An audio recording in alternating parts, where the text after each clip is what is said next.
And now, another episode of MMA Gossip with your boys. Boom, we're live, baby. MMA Gossip, episode number 40, aka Triple X plus X, I guess. That got us the Triple X, got us some traction on YouTube. So all you horny motherfuckers out there looking at Triple X up on YouTube, helping the boys' views out. So you know what to do. Like, comment, and subscribe, whether you're searching MMA Gossip or Triple X. It helps the boys out, and we really appreciate it. So we'll be talking about, the usual past week's UFC with fucking Glover Teixeira taking out Thiago Santos in a dominant performance. Glover in his 40s looking good. Title shot ready. Who knows? Izzy, Jan, obviously you don't know what's going on there.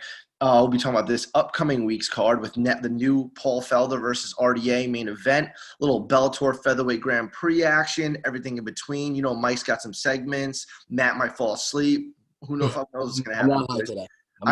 I know. Big on the Trump train, baby. So Matt's our political consultant. So he's been getting his news from God knows fucking where. Every website under the sun, any clickbait article you can find, Matt's on it. So if you have any political questions, ask him. MMA questions, ask the boys. So like, comment, subscribe. Our socials, I didn't even shout them out. At MMA Gossip across the board, baby. You know the usual. All right, boys, let's talk about how wrong Matt was about picking Thiago Santos. Shut up. The line was ridiculous. The reason why the line was what it was because Thiago Santos had a split decision with John Jones, but I didn't score it that way. I thought John Jones won that fight handily. I thought he won on every round. Wasn't even close.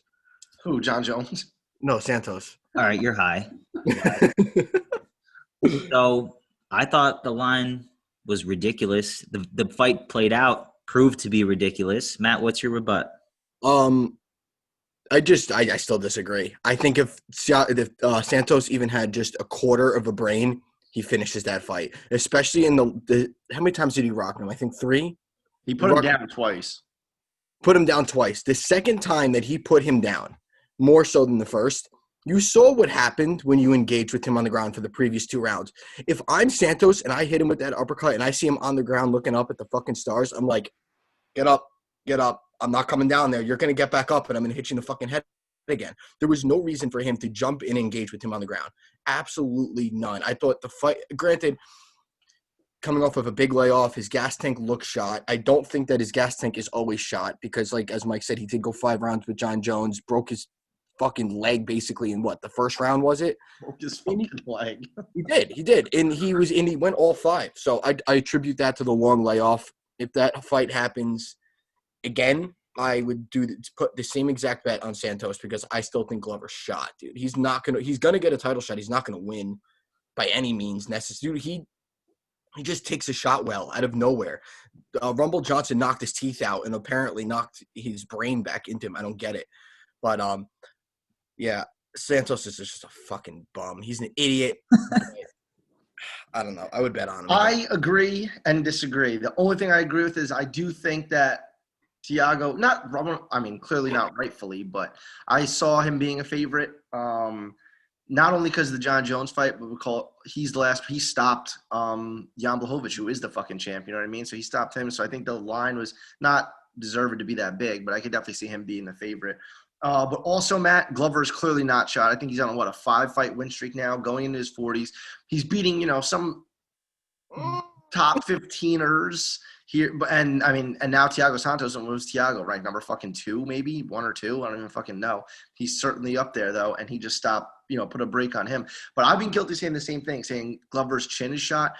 Rumble put him fucking out. Like, that's like a career-altering knockout, But then he came back, won in his next fight after that. I think, who was that? Was that when he fucking just pounded fucking Jared Cannonier? Oh, it was wasn't it, what's his name? The other dude, the other big dude, Roberson? Am I wrong? No, I think it was Cannonier because he lost to Rumble at what? 2-0? No. That was Conor and 202. That was 202, and then he came back at 208 in Brooklyn, and that was when he beat Cannonier. I'm pretty sure. But anyway, yeah, you're right, because I remember we were there and I hammered Cannonier. Yeah, he came back, and then he lost to Gustafson, and that was another bad knockout. So right there, I kind of wrote him off. But since then, he has not lost, and he's looked on fire. Yes, his chin is taking some big shots, but he recovers super fucking well. He gets in on I just don't like how he initially takes the shot. He doesn't take the shot well at all. He does, though, because he recovers so fucking quick. And his cardio is nice. It's through the roof, and that's what – clean. He's usually wobbled, but he does recover. I just think a guy with better fight IQ is just going to handle that better. Just don't jump on him right away. That's all you have to – in my opinion. Just do not jump on him right away. Keep it on the feet, because his takedowns, especially when he rocked, are really, really good. He took he was basically half knocked out, and all of a sudden he's on Santos's back. So I just think a lot of beating him is just having better fight IQ. Don't engage with him on the ground and in the wrestling department, because that's clearly where he wants the fight to be.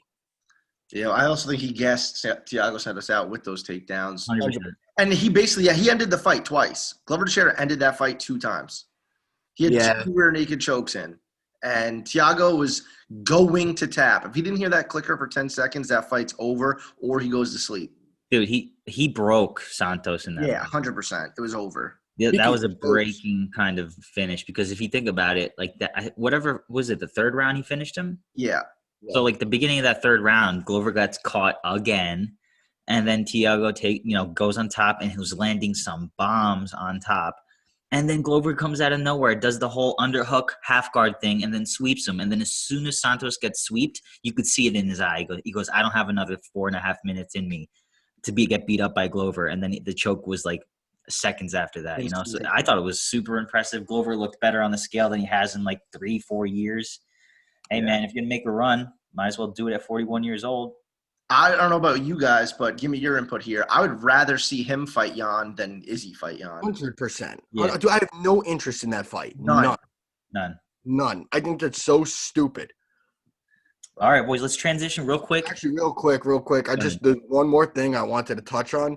It just random. I even forget the guy's name, but Romanov. How impressive was that fucking choke, man? That was wild. I've never seen that before. That's his patented thing. He's got like 3 or 4 submissions from the on the broadcast. That's wild. Yeah. He's also fighting bums, but I mean. And there's some interesting matchmaking, I think, to be made right now with Chikadze. Yeah, I think you're going to see him get a bump. Granted, I don't think anything comes of him, like in terms of ever fighting for a title, but he'll get a nice bump in. I think Jeremy Stevens was in talks to fight Giga. Don't they have beef? I don't know. I feel like that's a good matchup for both of them. Like, I could easily see Jeremy Stevens putting his lights out. That's a big step up for Giga. Jesus fucking Christ. I know. And then who's Jeremy? No, what happened to what's his name? Arnett. Arnett. He's booked right now, no? I thought him and Stevens was the fight. I'm not. Yeah, it was. I think that got canceled. Oh, I'm an idiot. What the fuck do I know? I only run an MMA podcast. And that one dude's nasty too, man. I'm being completely honest. That was the first time I saw. I'm gonna say his name wrong. Like I said, Connie Barcelos. I was actually gonna say Barcelos. He looked fucking good, dude. Wow. He looked like a world beater. Kind of gassed out, but he did. Yeah, dude, he's good. Bro, he's been good, man. People just don't. He doesn't fight super frequently. His transitions on the ground are. He's a complete. You know who didn't look good? Matt's fucking favorite fighter, Tanner Bozer. Yeah, he's a loser. No, he's my fucking favorite fighter. Not literally, but I was all over him. I said, what did I fucking say on this podcast? Go back and watch the tape. And I said to Matt, I said I would look up the odds for me because I would be willing to fucking bet that this fight goes to a decision. And you told me no. Actually, I ended up taking it because it was only a round and a half. Oh my god. Oh my god, dude! I said this fight is going. Did I not? Rewind the fucking podcast for all of our viewers. Watch fucking last week's episode. I don't bet, but you're fucking all welcome. No, I ended up listening to. If it was 2.5, I probably wouldn't have taken it because that's sketchy. But 1.5, I took it in a heartbeat. What was the odds on it? It was juiced a little bit. I think it was like minus 185, but still. The over for 1.5. Fuck yeah, dude. Yeah. But who else? Yan Shana, my girl, my lock. Yo, I Get just it? want to talk. Yo, she's number 3 right now in the rankings, and I No think, way. dude, yeah, and I think that a fight with her and Zhang Weili would be the biggest China Ooh. explosion ever. Ever. But two things about that. What I said was it has to be in China if they do that. And obviously right now, that's not fucking I'll keep happening. my mouth shut. I'll let you guys handle this. Yeah, we'll let Matt chime in a second. But so for all you, left wingers or little snowflakes, tune out. Put on mute us real quick. How many But, translators is Dana gonna have to hire for that fight? I think that her versus Joanna would be a sick fucking fight, Yeah. if not for the belt. But Joanna said she's not fighting until crowds come back. So Well, I wonder why. Do you think there's a reason behind that we'll just she never loves know? fighting in front of the crowd, she said. No, okay. She's also got a lot of shit going on in her life, man. She doesn't need to fight anymore, I don't think. But Didn't her fucking fiance cheat on her and dump her, and she dumped him? yeah, Oh, who's Yeah, her fiance? So Anybody of note, or is it just No, some dude? I wouldn't fucking cheat on her. She would whoop my ass. Seriously. Jason Kidd style. Didn't he get beat up by his wife? Why do you cheat on your wife or fiance after she gets fake tits? That sounds a little fucked up. I think she got them first. No, I mean after. Sorry. That's what I mean. It's like, why wait? You should have done it already. All right, this conversation's getting out. Anyway, you guys want to get to this week's UFC? Bellator, what do you want to do next? let's rip Bellator for tomorrow. Chrissy Bellator. Let me sit back in my seat and listen. All right, so I'm just going to run through the main card right here real quick, and then I want to pull up this picture of the Bellator the featherweight Grand Prix that we got going on, because the main event is Patricio Pitbull is taking on Pedro Cavallo coming out of SBG Ireland, baby girl. What's your name? So, I mean, he's a humongous underdog. This is like I said, Bellator featherweight Grand Prix. So Patricio got to pick the date. He's picking his opponents, doing the whole 9. So he deserves so. He's the champion, double champ, actually.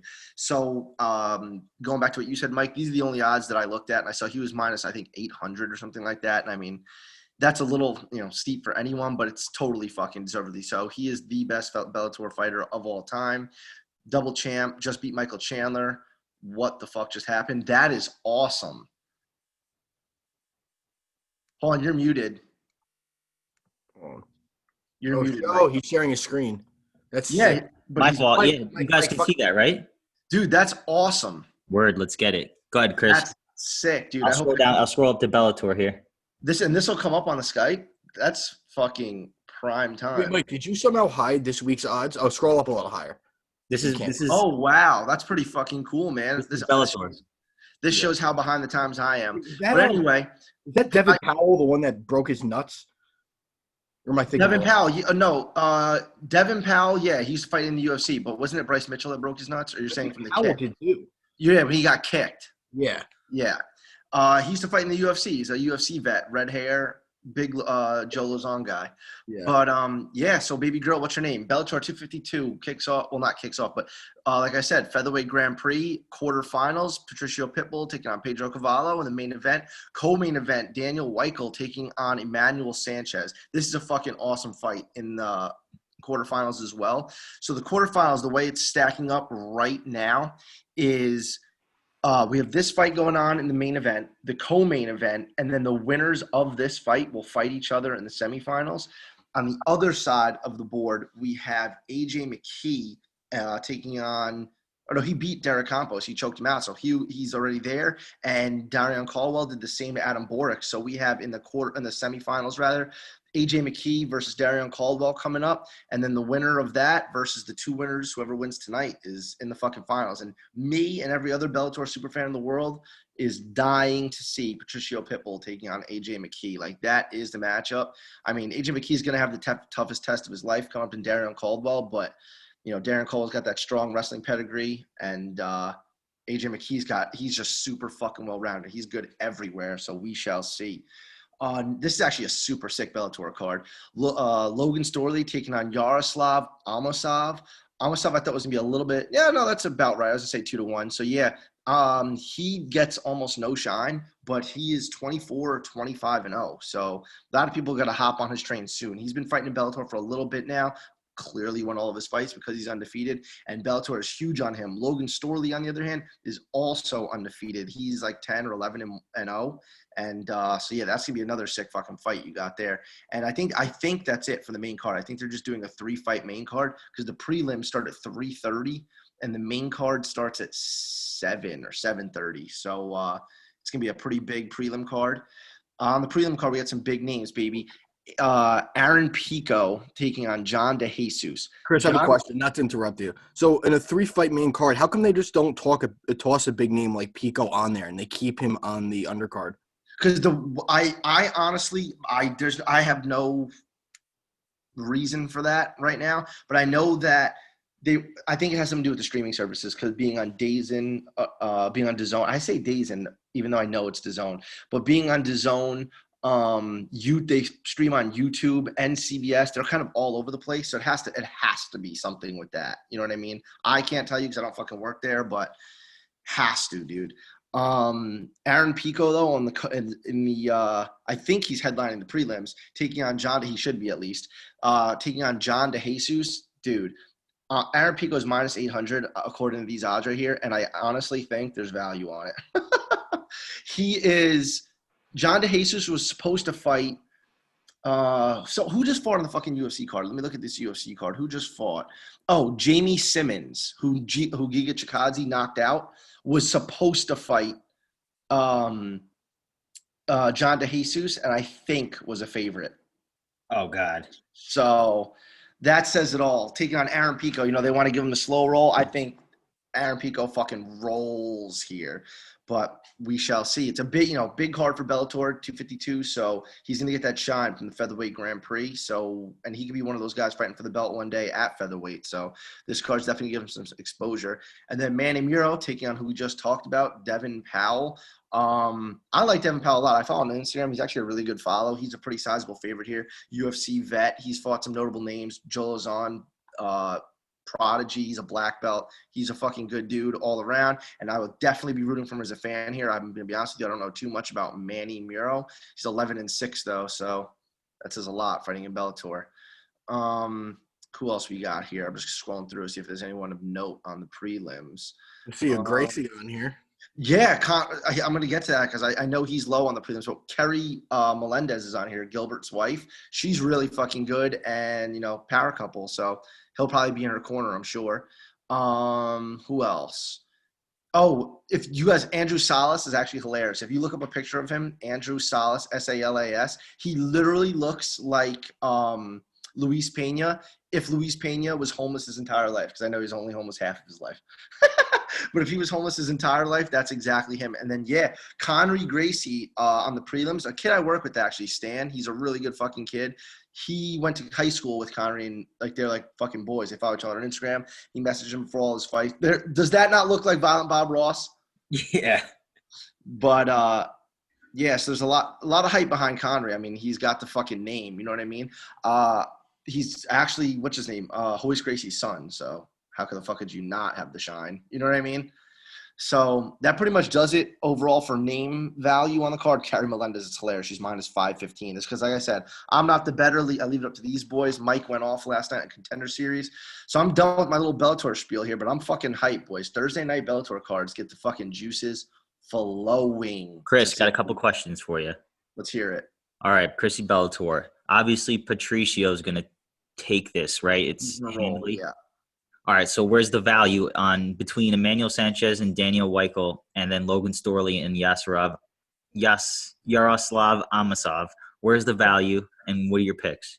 I think that the Yaroslav Amosov fight, I think that's a fucking super sketchy line. That's one of those lines that's like I said, it should be 2-1, and it is. But Logan Storley's he's got name value as well. He's one of those Bellator guys, and they're both undefeated, like I said. So someone's O has got to fucking go, and that I don't know. Yaroslav, he just hasn't had that step up in competition yet, and Logan Storley might be that step up. So I could definitely see the value being on Logan Storley in that fight.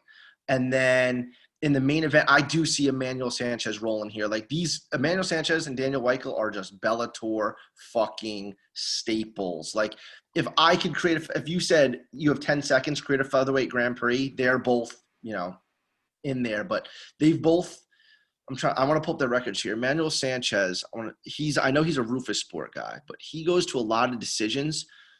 I want to see. I was going to say the over 4.5 is -280. Oh, okay. Oh, is it really? That's I wanted to crazy. see because I know Bellator. Bellator is better with the UFC with some of these stats on here. Okay, 10 of his wins are by decision, 8 submissions. So I was going to say that fight can totally go to a decision, and I could see Weichel stealing it by decision, which is exactly what I was going to say. So it's interesting. I could see that going by decision. The over is both these guys are going to throw down. They do both pack a punch, but Emmanuel Sanchez has not too many wins by knockout. So I think I would go with the 2 dogs, to be honest with you. Word. All right. Good Yaroslav, though, Bellator is trying to hype him up, so it could be beneficial matchmaking to him. But again, he's fought no one, and I don't know. I can't trust that. And Bellator, you know how it is, dude. Word. All right. You guys want to transition to Felder versus Dos Anjos? Yeah, let's do it. Do it. All right, baby. So real quick for the viewers, obviously, if you've listened and watched any sort of MMA media, you know that Paul Felder stepped in on what seems like 4.5 days notice to make weight at 155 when he's a big dude against Rafael Dos Anjos, slight underdog, plus 155-ish. Matt, who takes this? I already know who you think takes this, but tell me why. Convince me why Felder takes this. Dude, honestly, I really don't know. I really don't. I think the only reason I said Felder yesterday was for the odds. In terms of the actual – am I still muted? No, you're good. In terms of the actual fight itself, I just think it's so hard to call because Dos Anjos is coming back down to 155. But we also know Felder is a big 155er. We've seen him fight up at 170 before.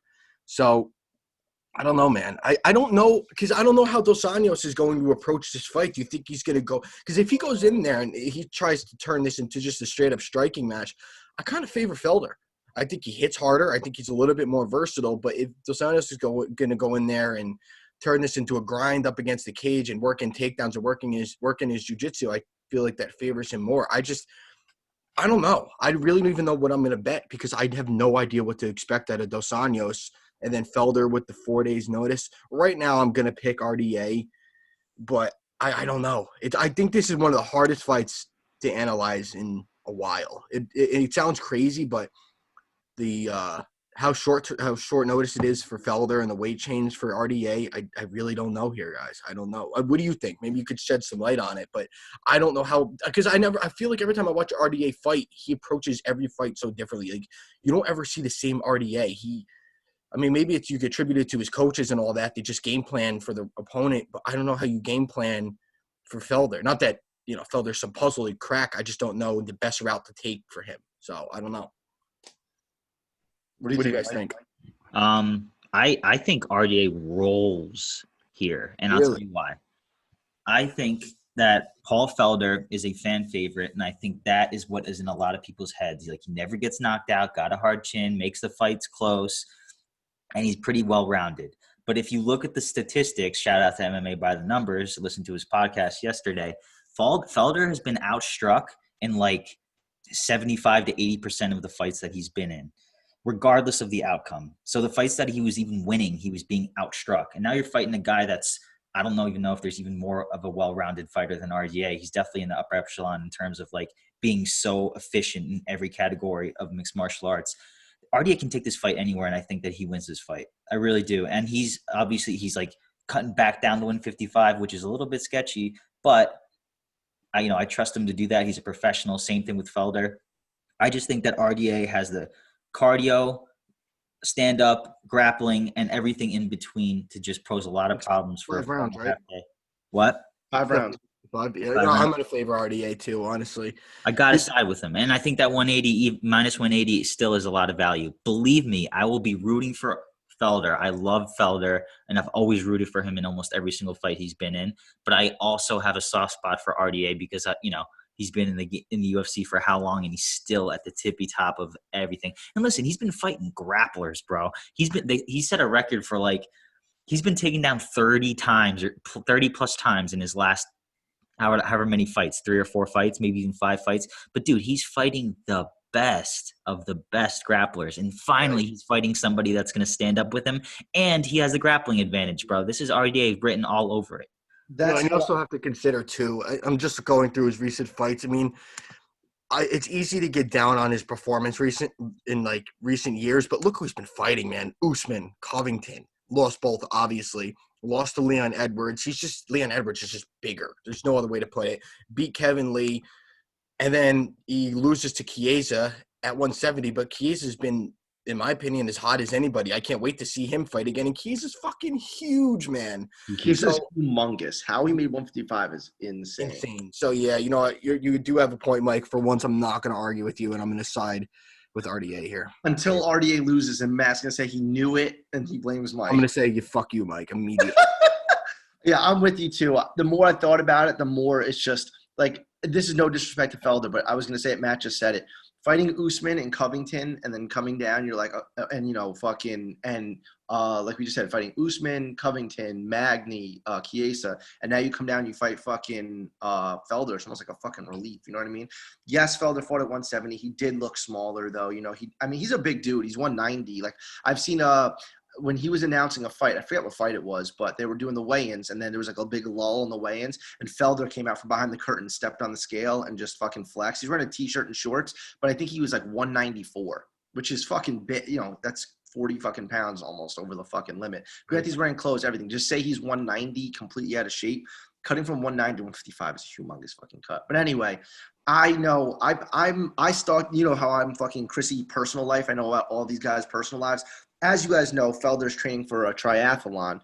I saw Felder say on his Instagram story a few weeks ago that he just stepped on the scale, and I think he was like 175. And he said he has never, ever, ever been that light outside of camp. So I don't think the weight cut's going to take a huge toll on him, but he's training for a triathlon. He's not training for a 5-round fist fight against Rafael dos Anjos. So, you know, RDA's been training. He's probably been training fucking takedowns and takedown defense and his ground game like crazy because he's fighting Islam Makhachev. That's what I was gonna say, dude. This is actually style on. Who would you guys have favored? I would have took Makhachev. Hold on, let's leave that for take it or leave it. Okay. Well, yeah, but just so you know, Matt, I'm not gonna get too far into Makhachev was like minus 500. Was he? I didn't look. See, now you know I didn't look at odds because I didn't know that. Yeah.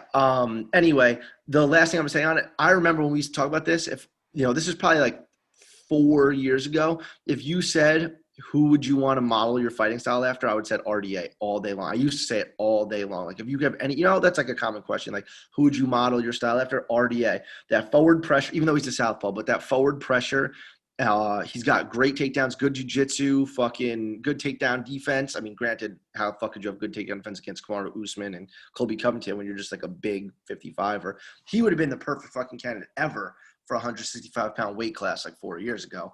But, yeah, I just see RDA pulling out this one.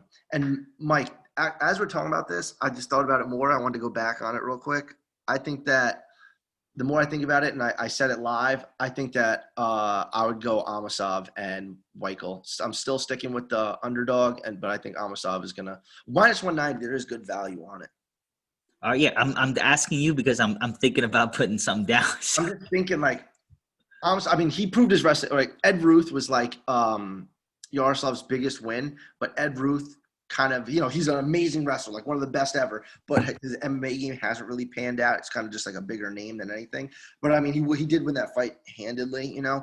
And Weichel and Emmanuel Sanchez, like Weichel went to a split decision with Patricio, so that's like the one thing. I mean, he got knocked out. He got fucking knocked out by him also, because you know in Bellator, all these guys have fought each other before. Like these two have fought each other before, and Weichel actually pulled out the dub. It was a split decision, but that was years ago.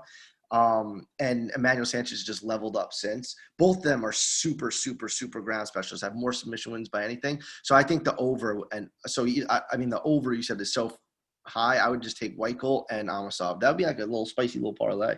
Maybe I'll do that. I'll fucking screenshot that shit and put it right on Instagram. That would be cool. But yeah, I just think the Amasov thing was the thing I really wanted to get out there. I just basically reiterated everything I said, but that was one thing with talking about these welterweights and grappling made me think about Ed Ruth.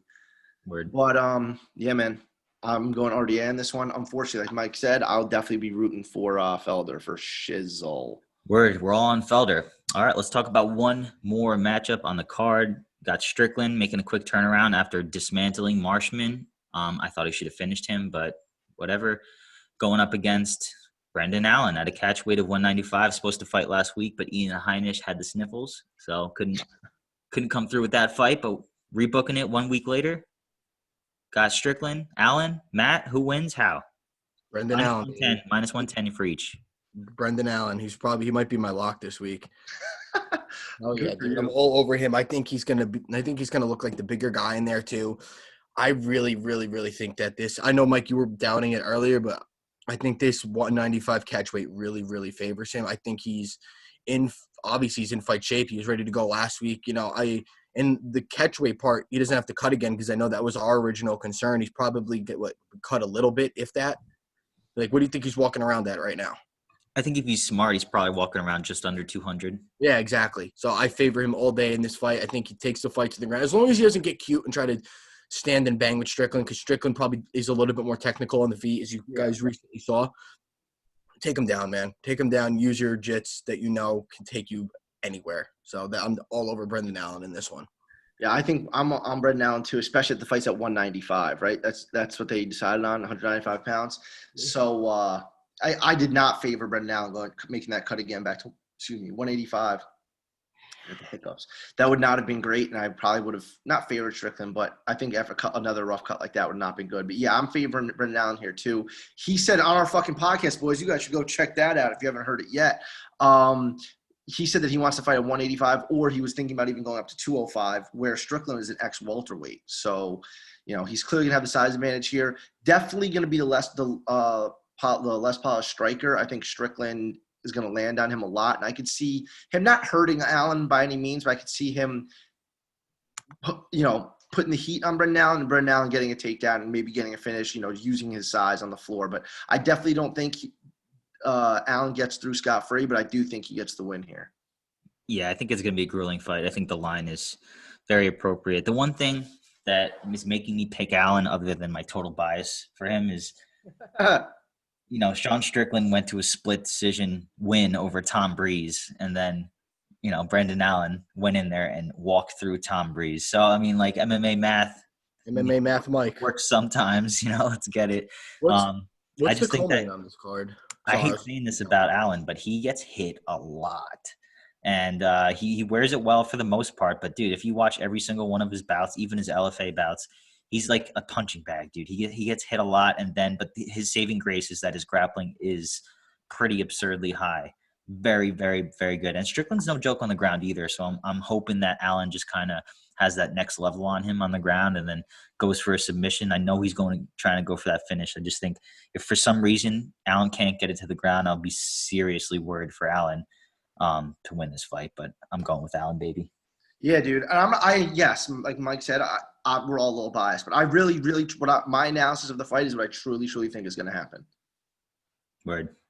Putting as much of my bias as I can aside. What's the co-main on this card? What's your boy, the Al Hassan? Oh, Jesus Christ! Yeah, versus Chaos Williams after knockout over a milk bag Moreno. Yeah, let's not Moreno's on this card too, isn't he? Moreno's on this card too, somewhere down the way. That's fucking Mike's favorite, or Matt's favorite fighter, rather. He's fighting dude Hamza.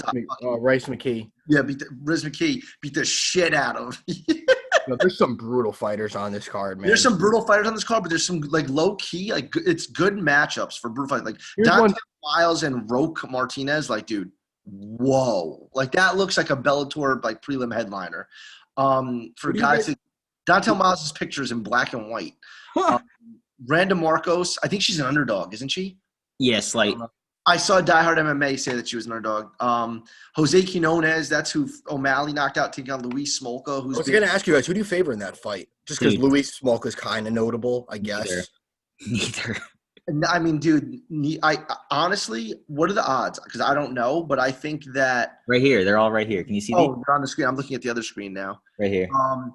Oh wow, I was gonna say I honestly think I would go Quinones because Quinones is known for his like Smolka's ground game is kind of what pretty well versed, but I mean Quinones has jiu-jitsu tattooed on his fucking chest.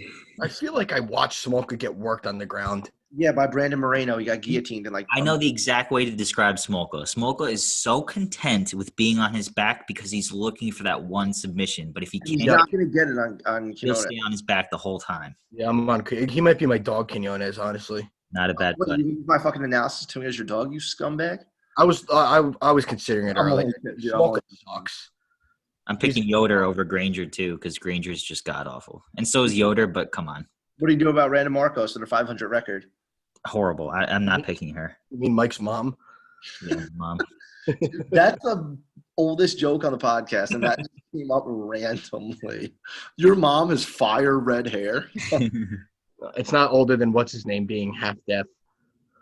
Yeah, whatever. Ask her off. That went on for so long.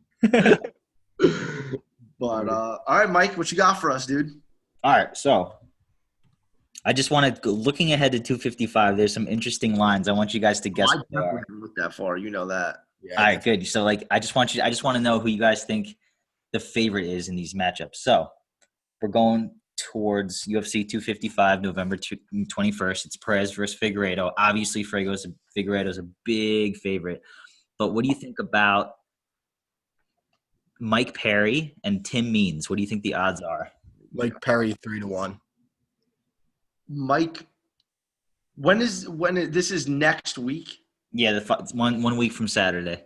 What is that, like the 20? It means it's gone 3 weeks. So I would say Mike Perry's minus 175. Minus 135. I think Tim Means is gonna beat him. Like, don't get me wrong. I'm not saying like, oh, I think Mike Perry's gonna win. Minus 175. Like, I think Mike Perry's terrible, dude.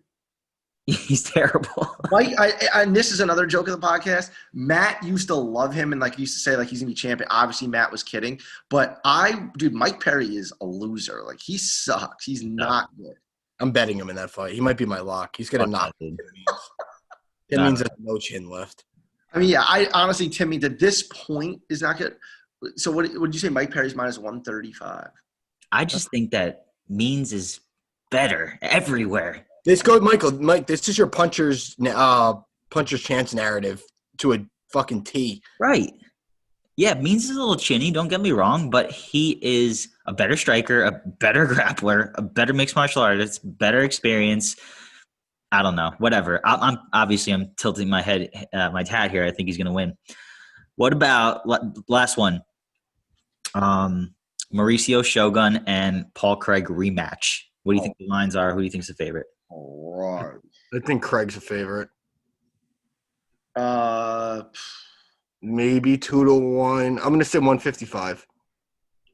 255, you said? 155. But Mike nodded his head, said Paul Craig's a favorite. Honestly, it's got to be close. Minus 130. Yeah, minus 175 for Paul Craig. Yeah. I think that I would take Shogun in that. I feel that. I would too, actually. Yeah. All right, boys. You want to get to take it or leave it? What's his name fighting on that card? Your actual favorite fighter, Mike? Brandon Moreno? Yeah, he's taking on Roy Val. You want to guess that line? Dude, that fight is going to be That's sick. sick. I think Moreno's a pretty big favorite, right? I'm gonna say 2-1. Minus 185, yeah. I was going to say even minus 185. I would have said minus like 220. That's a little So I love Moreno, man. He's sick. I think Moreno should be a bigger favorite than 185. I think Moreno should be fighting for the belt, but that's neither here nor there. Yeah, Alex Perez, how do you guys feel? We'll get into that, but how do you guys feel? What's your immediate reaction? God of War retires with the belt. I'm taking that ride all the way. What just happened? Do you guys hear that? Do you hear me, Chris? Yeah, no. It was my screen. Like, I think I got like an update or something, and you guys just got minimized. I was like, no, dude, I hear you. Who rode him out? Was it Formiga that beat him by decision? Yes. I mean, Formiga's, I guess, good for that. But then, yeah, God of War is a fucking beast. He's a fucking beast. I think, honestly, it's good for Garbrandt that he's not fighting him at 125. I agree. I thought he was going to win easy. Bullshit. Matt would have bet on him 100%, but I think that Cody would have got fucking lit up. All right, boys, take it or leave it. I got 7 bold statements. All right, ready, baby? Let's just go. We already talked about this a little bit. Ready? So take it or leave it. Islam Makhachev as a minus 500 over RDA was warranted. I think he would have won, but I don't think it's warranted. I would have put it at like minus 300. I don't even think – yeah, I mean, what the fuck do I know? I'm not honest. I don't know shit about betting. But, no, dude, I don't think that was warranted at all. Like, who's Islam Makhachev's biggest win? Nick fucking Lentz? Like, you know what I mean? Like, dude – I do think RDA would have been on his back a good amount, but I think – I mean, it's hard to say he'll have a stand-up. 5 rounds, I think – you can't wrestle 5 rounds. I don't think that was warranted at all. 5 rounds, no. 3 rounds, okay. 5 rounds, no, you're not wrestling fucking 5 rounds, and RDA's got a gas tank, so no. All right, Big baby. Jason Johnson, big fucking whoop. All right, ready? Chris, take it or leave it. Masvidal is a sellout. No, go get that money, baby. I mean, I said it yesterday, like half joking, basically. But I mean, everything he said he would not do, and like going for the money, it's kind of crazy. Like he's really doing that now. It's looking like him and Colby would coach tough. Like that. First of all, you're supposed to be your fucking boy. Like, you know what I mean? I get it. It could be Colby's fault. It could be your fault. Now you guys are both on the Trump train. Settle your fucking differences and be boys again. Like, don't especially. I would think it would be best, regardless of the winner, if after the fight they ended it, they just squash it and like friends again. That'd be fucking cool.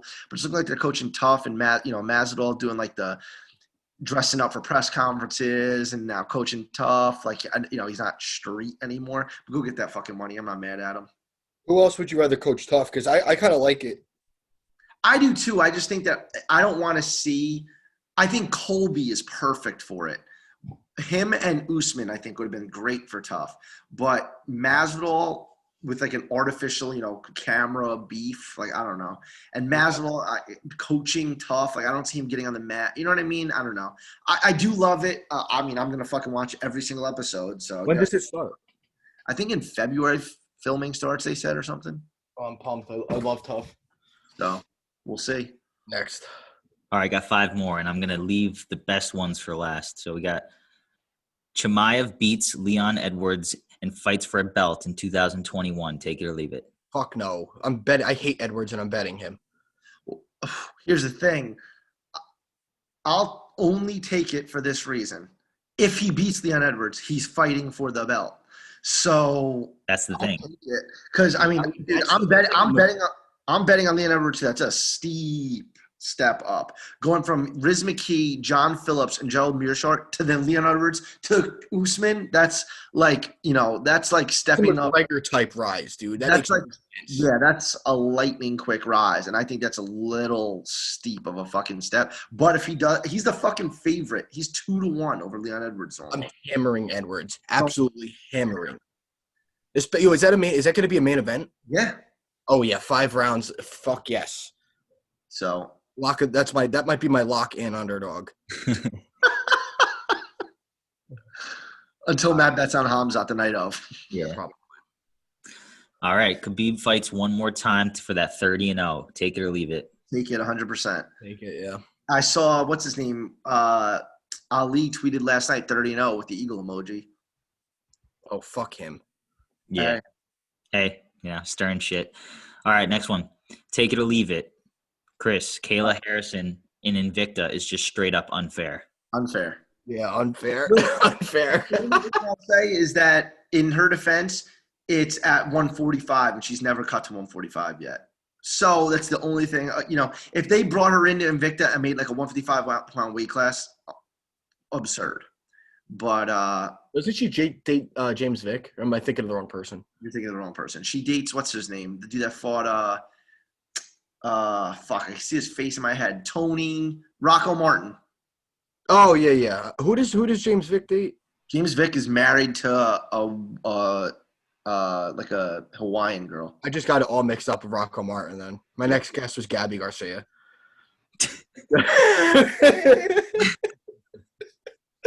Wolf. All right, take it or leave it. Matt, I'll go to you first. Take it or leave it.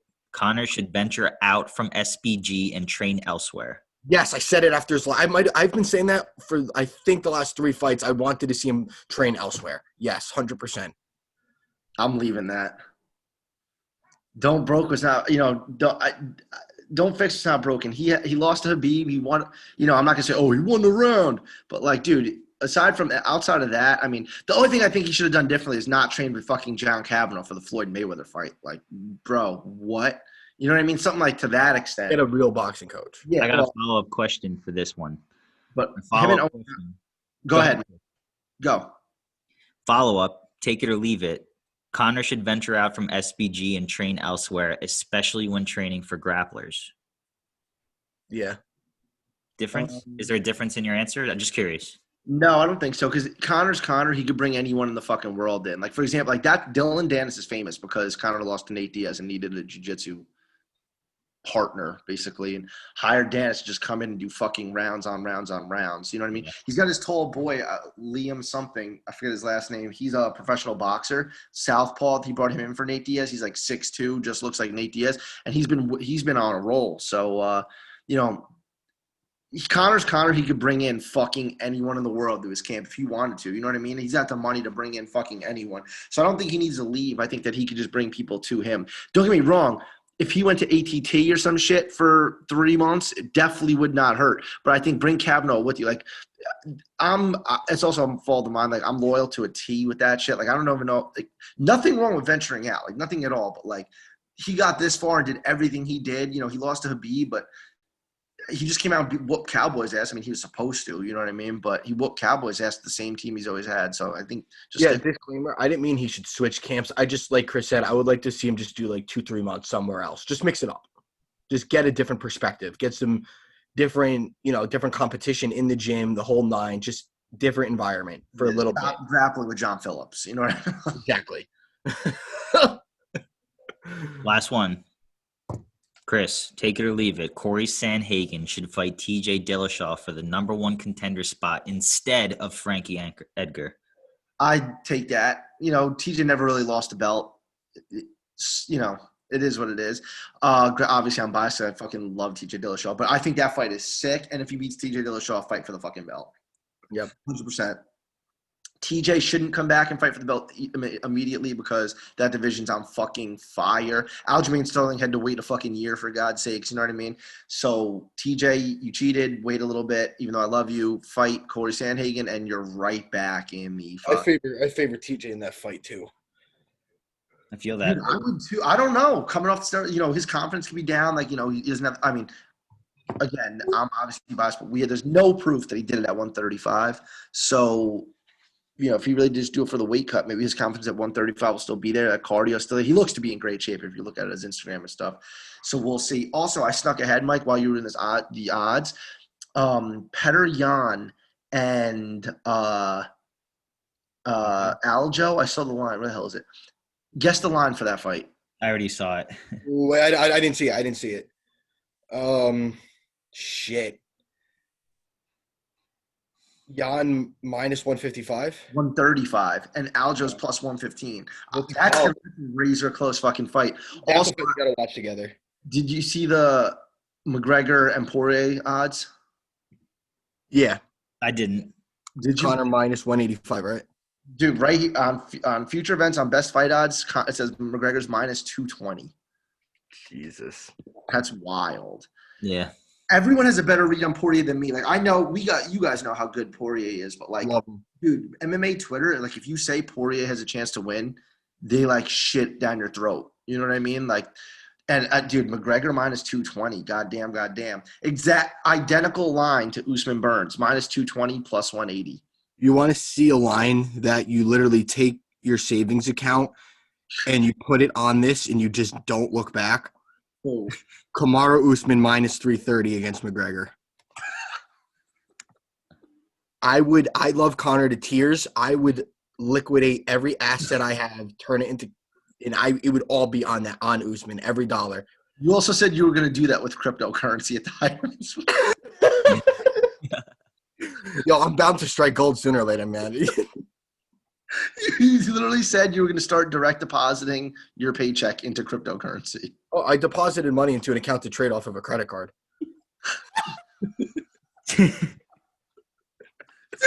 That's insane. How'd that go? Terrible. Start trading on a credit card. I was still in college. I didn't have much cash at the time. So Even better, dude. Even fucking better. That's insane. But yeah, boys, a lot going down. Dude, they have future things on here. Insane. Damian Maia, Hamza, McGregor, Floyd Mayweather. I saw the line McGregor, Habib, future line, Habib's minus 420. I mean, at this point, I would never bet on Conor again in that fight until the night. Till the night till the night of. Amanda Nunes was minus 800 over Megan Anderson. I would have bet that. Anderson has no ground game. I was just going to say Amanda Nunes would take her down and submit her in the first round. Imagine Anderson just head kicked Nunes' fucking head off. No, me neither. nope, it's not gonna happen. Minus 325 over Derek. He has less than a puncher's chance. Yo, it's so funny. This is so random. But the other day when I was watching the election by Chris, we were just like, oh, let's check into what Rogan's doing on his podcast because obviously he was doing this a live stream during it. The first sentence me and Chris heard as soon as we entered it was magic mushrooms. Literally the first thing. Literally, we just heard Joe Rogan go magic mushrooms, and Chris goes, all right, that's enough of that. Yep.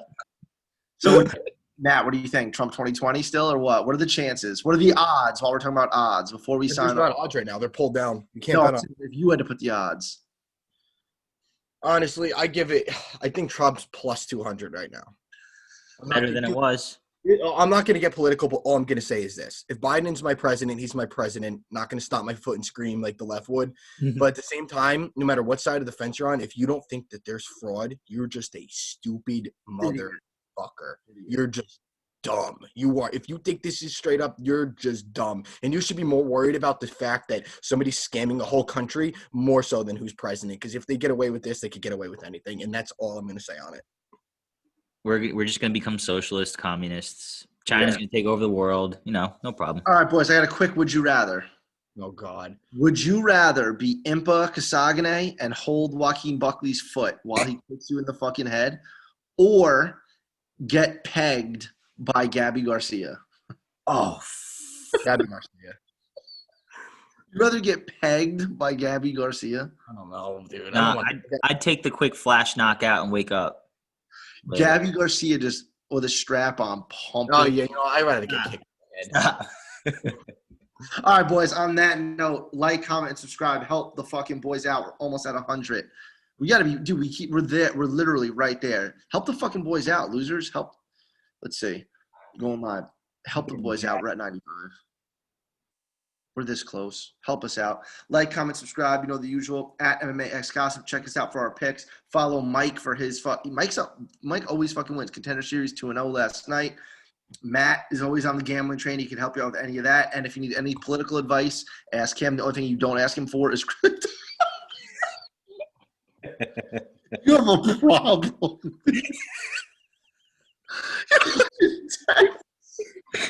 It's so fucking funny. You have riding right this minute on anything in the world. Matt, can you Matt, can you even pronounce the names of the people playing tennis right now? No. Well, one of the guys' name is Caruso. The other guy, I have no idea who it is. And that's a guy I bet on nonetheless. Madness. I don't know how you make it through the day without having heart palpitations. Peace out, y'all. See y'all next week. Later, guys.